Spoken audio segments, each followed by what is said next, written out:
నమస్కారం. నేటి సమాచారం వార్తలు చదువుతుంది మన్నే సాంబశివరావు. 5 గంటలకే యథావిధిగా పంచాయతీ కార్మికులంతా మచ్చరించుకొని డ్యూటీలకు వెళ్లారు. పాత పోలీస్ స్టేషన్ ఎదురు సందు రామకృష్ణ కాలనీలో ఈ గ్రామంలో పెద్దగా ఎలుగుతున్నటువంటి ఒక వ్యక్తి. ఆ పోలీస్ అధికారులకు కూడా అందరికీ తెలుసు, మైలవరం పెద్దలకు కూడా తెలుసు.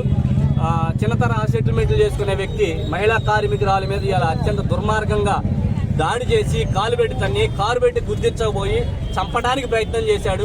కారణం చాలా చిన్న విషయం. వాళ్ళ ఆవిడ గారు ఒక నిమిషం బయట నుంచున్నారు చెత్త వేయడానికి. ఎదరింట్లో పైన అపార్ట్మెంట్ లో ఉన్న ఆవిడ చెత్త అందిస్తా ఉంది. అందుకొని ఈ పక్కకు రావడానికి ఒక్క నిమిషం లేట్ అయి ఉంటుంది, అంతకన్నా ఎక్కువ టైం లేట్ అయి ఉంటుంది. ఈ క్రమంలో ఆవిడ మీద దాడి చేశారు. ఈ దాడిని సిఐటి యూనియన్ గా తీవ్రంగా ఖండిస్తా ఉన్నాం. ఎస్టీ మహిళ మీద దాడి చేసిన వ్యక్తి భార్యాభర్తలు అయితే భార్యాభర్తలు, అన్నాచెల్లెళ్ళు అయితే అన్నాచెల్లెళ్ళు, మాకు సరిగా తెలియదు. కానీ ఆ ఉమామహేశ్వరరావు అనే వ్యక్తి మీద ఎస్సీ ఎస్టీ కేసు నమోదు చేయాలి, అతన్ని తక్షణమే అరెస్ట్ చేయాలి. పోలీసుల నిర్లక్ష్యం కూడా విడనాడాలని మేము చెప్తా ఉన్నాం. జబ్బులు రాకుండా కాపాడేది పంచాయతీ కార్మికులు. మీరేమో మేము పడేస్తే తినేవాళ్ళని మీరు అవమానిస్తారు. ఆ కార్మికులని నేను అడుగుతా ఉన్నా. మీరు పడేస్తే తినేవాళ్ళకి మీరు ఎందుకు జీతాలు పెంచడానికి మీరు అండగా రావట్లేదని అడుగుతా ఉన్నా. మీ ఇళ్లలో చెత్త ఎత్తే వాళ్ళకి అండగా ఎందుకు రావట్లేదని అడుగుతున్నాం. మీ ఇళ్లలో ఒక పూట ఒక చెప్పుడు చెత్త ఎత్తకపోతే ఎగిరెగిరితనే హక్కు నీకు ఎవరిచ్చాడు రా అని నేను అడుగుతా ఉన్నా. ఇది అత్యంత దుర్మార్గమైన చర్య. తక్షణమే పోలీసు అధికారులు కనీస వేతనాలు కూడా సక్రమంగా రావు. కాంట్రాక్టర్ వాడు సక్రమంగా ఇస్తేనే వీళ్ళు పనిచేయాలి. 5 నెలలకు ఒకసారి 4 నెలలకు ఒకసారి జీతాలు వచ్చినా పనిచేస్తున్నారు. వీళ్ళు పని చేయకపోతే మైలవరం పరిశుభ్రత లేదు, జనం అనారోగ్యం పాలైపోతూ ఉంటారు. పారిశుద్ధ్య కార్మికులు వీళ్ళంతా. వీళ్ళ మీద చేయటం అంటే ఏంటో తెలుసా? మన తల్లి మీద మనం చేసినట్టు లెక్క.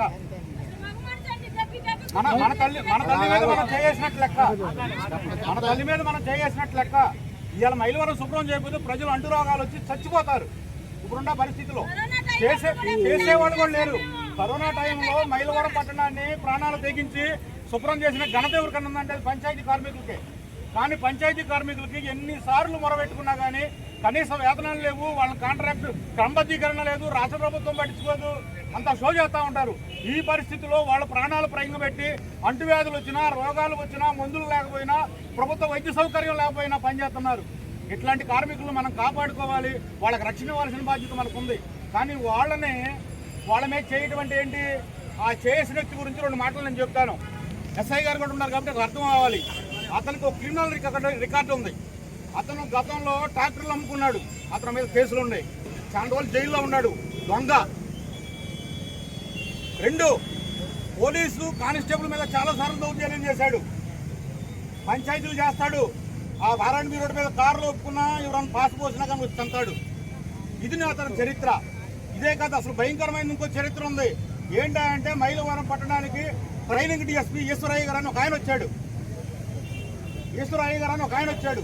ఆయన వస్తే ఆయన మీద కూడా దౌర్జన్యం చేశాడు ఈయన. అది ఎస్ఐ గారికి తెలియాలని నేను చెప్తున్నా. అతను క్రిమినల్ నేచర్ గురించి ఇల్లీగల్ పంచాయతీలు చేస్తాడు, దౌర్జన్యాలు చేస్తాడు. మరి ఆయన ప్రభుత్వంలో ఉన్నటువంటి అధికార పార్టీలో ఉన్నటువంటి ప్రతినిధి. దీనికి వాళ్ళు కూడా సమాధానం చెప్పాలి. ఒక ఆడదాని మీద చేయడం అంటే ఏంటి? ఒక పంచాయతీ కార్మికురాల మీద చేయడం అంటే ఏంటి? ఎంత దౌర్జన్యం చేయడం అంటే ఏంటి? అతని మీద 350 వరకు కేసు కట్టాలి, ఆమెకు రక్షణ కల్పించాలి, అతను కూర్చోబెట్టాలి. గతంలో కూడా పోలీసు వారు ఇట్లే చేస్తే తీసుకొచ్చి కూర్చోబెట్టారు అతన్ని 2-3 సార్లు పోలీస్ స్టేషన్లో కూర్చోబెట్టారు గతంలో కూడా అతన్ని. ఇది ఆయన చరిత్ర.